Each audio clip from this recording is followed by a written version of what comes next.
Good morning. Thank you for joining us today in this virtual meeting in which Euro-CIU has been invited to participate as a representative of deaf people with European cochlear implant users and their families. Euro-CIU is a non-governmental and non-profit association. Above all, thanks to the Honourable David Lega, the member of the European Parliament who hosts this event, whose main objective is to make the world aware that we all should have access to hearing health. It is true that not all countries have the same health benefits and facilities. As Shelly has already pointed out, but we should focus on the fact that focusing on prevention saves money and benefits the individuals. Until recently, health focused on the lack of health. Therefore, the approach was to return something lost, as it is to cure.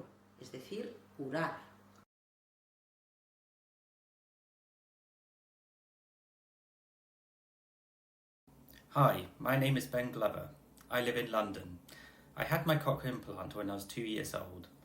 I love listening to music, especially going to live concerts and theatre. This has led to a career in designing video and animations for live events, such as theatre, music, projection mapping and all sorts. In various projects I've had to interpret music visually to accompany the live performance as a video element was part of the scenic design. I've also worked with creative captioning, where captions are designed for theatre, but as part of the set design through projection or video. This wouldn't be possible without my cochlear implant, as I rely on sound to help fulfill my creative work. Proud to be me, hear me now. Today, and it's part thanks to your research, the proposal that we put on the table is mainly prevention, caring in an holistic and global way, and accompaniment. Accompany people from all communities by teaching them strategies and giving them tools to be healthy as possible.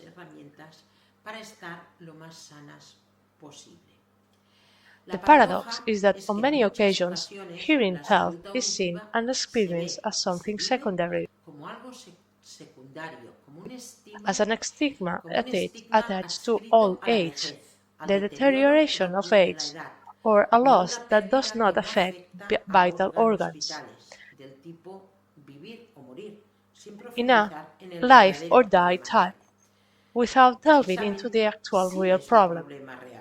Indeed, it is a real problem that has two faces, one the personal one, and the other the economic and social.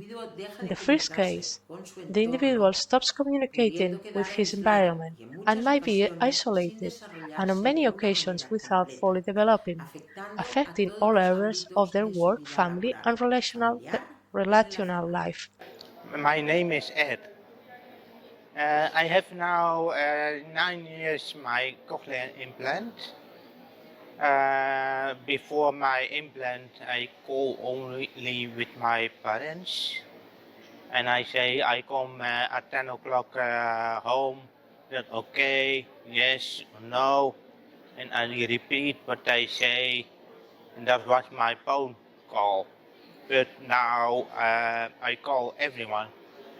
Last year I worked for the vaccination appointment phone, and I make appointments for everyone for his or her vaccines in Dutch and in English. That was not possible without my implant. Yes, that's my short story.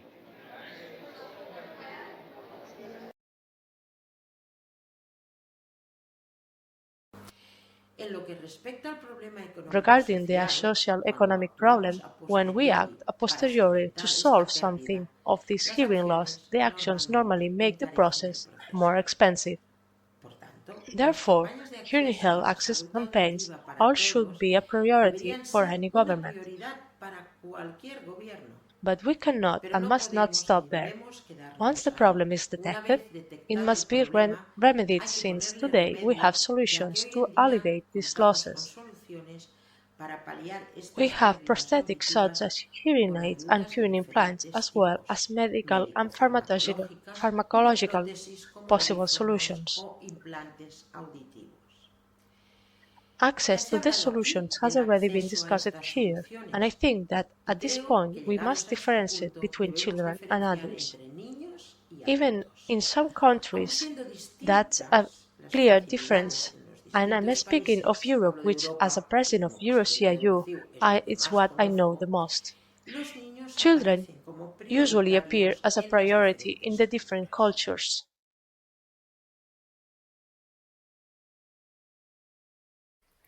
My name is Alana and I'm 10 years old. I live in England and I have 2 cats.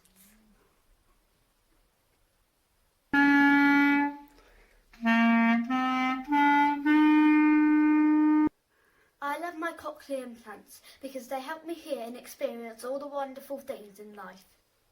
These are my waterproof cases and they help me do all kinds of things like synchronised swimming, playing on the beach and surfing lessons.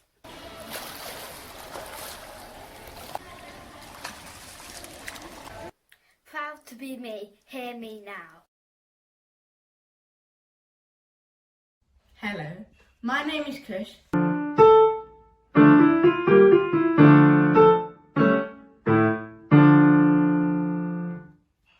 I like my cochlear implants because I can talk to my friends through my PlayStation and I can learn how to play the piano. Proud to be me, hear me now.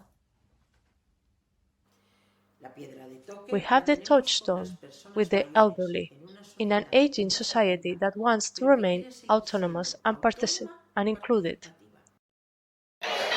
My name is Ingrid, and the first time when I connected my CI, the first noise I heard was like a computer which connected with the internet, and it's going like a beep, beep, beep, beep, beep, beep.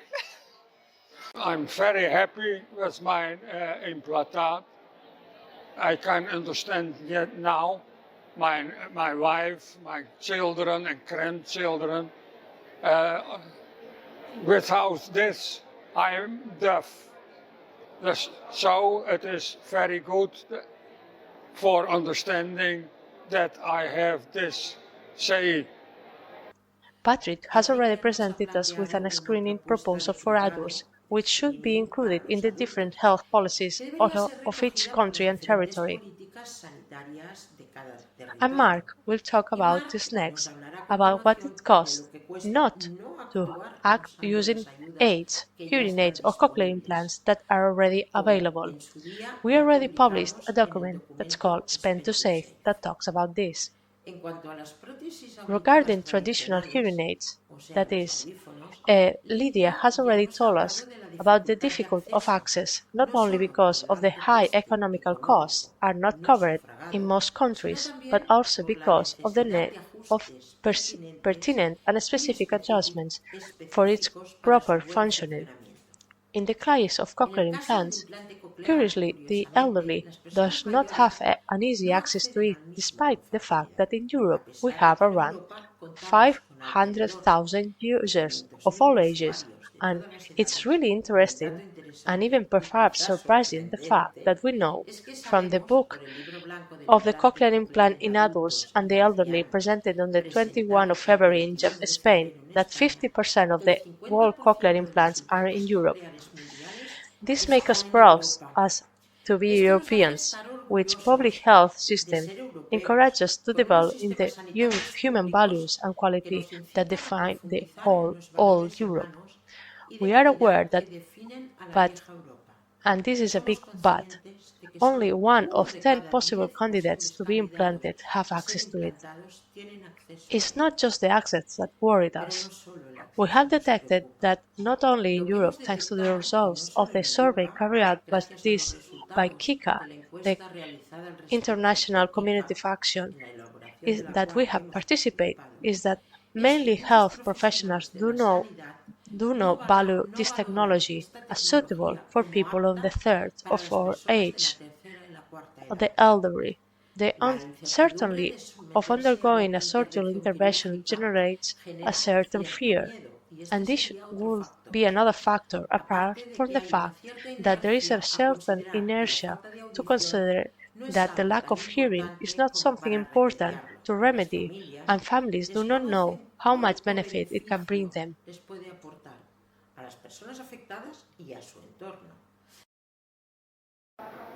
Well, I got my cochlear implant on one side 13 years ago, and it used to be very helpful. I had a lot of help from it, because I got tinnitus on the other side, I decided to go for another implant on the other side also, and it is.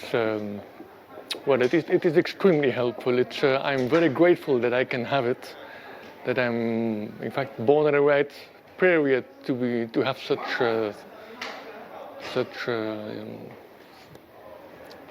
help, and I cannot live without it anymore, because if my batteries are low, I don't hear anything anymore. So it's essential to me. It became something, not just to help, something to help me, but it's really essential. I'm very glad with my cochlear implants. Now I can speak with you and with them. So the social life is a lot easier. Therefore, we are facing an incomplete and imprecise information. This brings us to the point that we want to claim, apart from screening for the elderly, that it can be summarized in one sentence. We need more clear and rigorous information. Before we finish there are three more points that we cannot forget.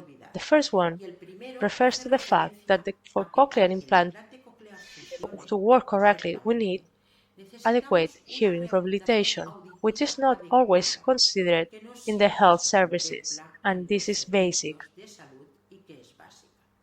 We know that in minors, rehabilitation is usually linked to education, but when this period ends, the hearing qualification for young people, adults, and even people aging, it's usually non-existent. The second is that it affects quality programming, fitting, since without the relevant audiological adjustment, we will not get the most of our devices. Third, we must add to the programming and rehabilitation other technologies, connectivity for a greater effectiveness of communicative accessibility that promotes social interaction and inclusion of the users in the society as full-fledged citizens. In conclusions, I will remind you that having hearing health is not expensive. It's an economic investment in the future, and is profitable in the medium term for society. Thank you for your attention.